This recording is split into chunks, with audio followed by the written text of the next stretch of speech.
Rich Eisen addressed the armchair analysts and online critics head-on. Shedeur Sanders just received his opportunity, and the backlash arrived immediately. Eisen responded with a clear, point-by-point case explaining why the criticism misses the mark. If you thought Shedeur's rise was rapid, Eisen's analysis puts it in proper context. Here's what he laid out on air. Already speaking in Cleveland high schools. Weekend after, flying out immediately to get to work. But his character's terrible, right? You know, and listen, oh, he interviewed bad, you know. According to who? The New York Giants? No offense, Bert. The same New York Giants that gave Daniel Jones a huge contract and let Saquon Barkley out the door. That's the intel we're trusting here? That was for him to celebrate. He just made, I mean, look, he put in work in college. He had the privilege of being coached by his father. Which we all would love and do. He turned around not one, but two programs in college football. And then literally for any athlete, being drafted at the highest level is a success story in itself. Rich Eisen delivered a direct response to the critics. He addressed the online claims reducing Shedeur Sanders to Deion Sanders' son instead of evaluating him as a quarterback on merit. Eisen challenged those assumptions and refocused the discussion on performance, preparation, and opportunity. Say Kenny Pickett had strained his hamstring.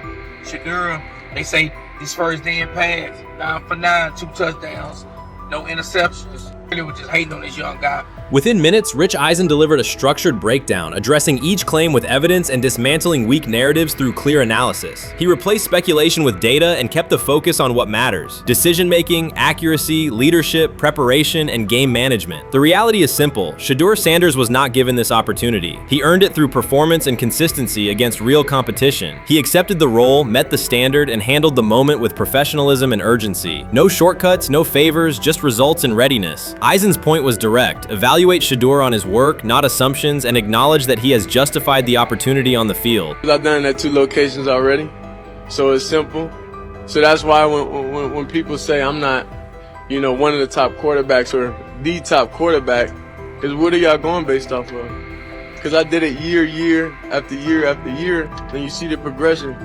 So it's like, obviously it got to be some type of external hate that you have for the family, for the last name, for anything, because I know I proved myself. While many were still debating whether he was NFL ready, Shedeur Sanders stepped onto the practice field and operated like a clear QB1, setting protections, controlling tempo, and executing the plan. The narrative that he is just flash, media attention, or his father's influence does not hold up against his work in installs, progressions, and situational drills. What he showed was composure, efficiency, and command of the offense. He processed quickly, protected the football, and delivered on-time throws, demonstrating preparation and control.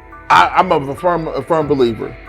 If I wanted Shedeur Sanders at 2, at worst at 33, of course I already think that he's better than other quarterbacks. Because that's the type of talent, that's where I would have picked him at.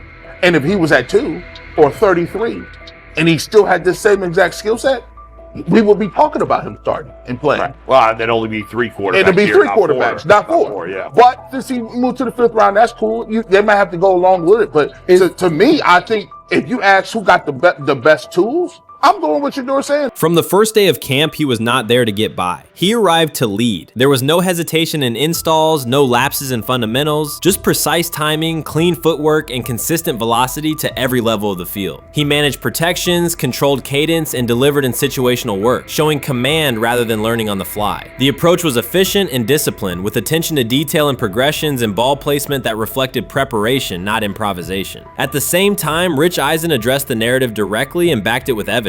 He laid out clips, context, and performance markers to cut through speculation. Eisen emphasized that Shedeur Sanders did not step into this moment because of publicity. He built toward it through sustained work, resilience, and results. The background, media readiness, high football IQ, and a professional approach was developed over years, not days, and it translated to immediate operational control of the offense. The resistance came from familiar places. Some in the traditional guard still framed mobile quarterbacks as limited and expected the nepotism label to define him. That view did not hold up against what was on the field: composure under pressure, secure decision-making, accurate throws into tight windows, and consistent execution in red zone and 2-minute sequences. Eisen's point was clear: evaluate Shedeur Sanders on performance and readiness. The evidence shows he earned the opportunity and is meeting the standard with accountability and consistency. Yeah, teams didn't draft him because they didn't think he was first-round talent. And the quote we played and that's on the screen, I think is flatly wrong. We all know this shouldn't have happened. Yes, it should have.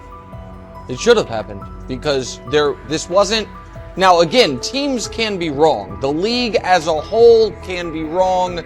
Hell, the Baltimore Ravens drafted a 25-year-old tight end before they drafted Lamar Jackson in the same draft. The die is not cast on who Shedeur Sanders. He stated it plainly. This is not a celebrity appearance. This is a quarterback with pocket presence, leadership, and decision-making that stands on its own. You either show it or you settle into a backup role. Shedeur Sanders is not auditioning. He is establishing himself as the starter. When the opportunity arrived, whether through injury, trade, or depth chart changes, Shedeur was prepared and delivered. He did not hesitate. He executed the offense and finished drives. As others tried to catch up to what they were seeing, Rich Eisen reinforced the same message he has been repeating: evaluate the work. Camp reports have been consistently positive, but the important shift is how the performance is being received. Casual attendees who came to observe left talking about Shedeur's command and poise. Detailed observers focused on his pre-snap reads, protection checks, and audibles, highlighting the mechanics, timing, and ball placement that support efficient, controlled play.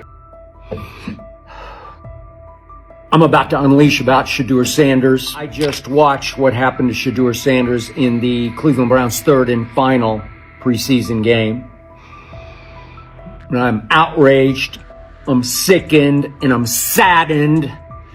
By the way, Shedeur continues to be treated in the National Football League now by those sorry-ass Browns and sorry-ass Kevin Stefanski. The Cleveland Browns are once again mishandling a promising quarterback. Skip Bayless criticized the organization for failing to develop Shedeur Sanders and for misusing his skill set. He argued that the team's decisions are undermining Sanders' progress and turning a major investment into a cautionary example. Bayless pointed to inconsistent usage, questionable play calling, and a lack of clear direction as key issues limiting Sanders. He said the Browns need a defined development plan and stronger support if they expect Sanders to succeed. Skip Bayless delivered a direct, critical assessment this week. After seeing Shedeur Sanders in a Browns uniform, he argued that Cleveland is mishandling the quarterback and undermining his development. Bayless said the team's approach shows poor planning and inadequate support around Sanders. He dismissed excuses about strategy and emphasized the need for better coaching, deployment, and protection. In his view, the Browns are setting themselves up for problems before the season begins unless they establish a clear plan for Sanders. Given the team's recent decisions, his reaction is understandable. Cleveland has a history of inconsistent quarterback development. Shedeur Sanders is a premium prospect, the son of a Hall of Famer, a proven college performer, and a widely recognized figure. The organization should prioritize his reps, protection, and a clear development plan, not place him behind Dylan Gabriel as if he were a secondary option. But I'm going to answer this question by saying Shedeur Sanders, and I'm going to tell you why. I think he's being set up to fail. That's right, I'm going to say it. Okay. Here we are on national television, right? There's been 11 practices, if I remember correctly. He's been starting against he's been playing against the third unit. He's fourth on the depth chart. And then suddenly you throw him into the start line, and he hasn't had any reps for the first team at all. Think about that. So you're just gonna throw him to the wolves like that, huh? I mean, you know, if he had first team snaps in practice. Yet here we are. Cleveland has one of the most publicized prospects and is handling him like a depth piece. The broader issue is the franchise's long record of quarterback instability and inconsistent development. That history colors every move they make. When the Browns draft a quarterback, fans don't anticipate a long-term answer. They brace for another reset. Shedeur Sanders should be treated as a priority, not as an afterthought behind Dylan Gabriel. Let's give him a chance. Let's give him a chance with the play calling. You know you have an offensive line that isn't playing that well. So what do? Why not just play the short game so he can get the ball out of his hands very fast to run a competent goddamn offense? Outside of that, Shedeur has to be better in understanding that the offensive line that you're working with right now is not adequate. Why not allow the players that are competing for a job, in this instance, Shedeur Sanders, to finish off the 2-minute drill? When Browns fans see another quarterback selected, they brace for another setback. The franchise's recent history, from Johnny Manziel's failed stint to the rocky handling of Baker Mayfield, reflects inconsistent development and short-term decision-making. Against that backdrop, Skip Bayless's reaction to Shedeur Sanders on Cleveland's roster was blunt. He argued the team is already mishandling a premium prospect by treating him as a secondary option instead of a centerpiece for the future. Bayless's position is straightforward. Sanders is not just a name, he brings proven college production, leadership traits, and significant visibility that can strengthen both the offense and the organization's broader profile. Burying him on the depth chart behind Dillon Gabriel signals a lack of a clear development plan and wastes early momentum. Instead, Bayless contends, Cleveland should establish a defined pathway.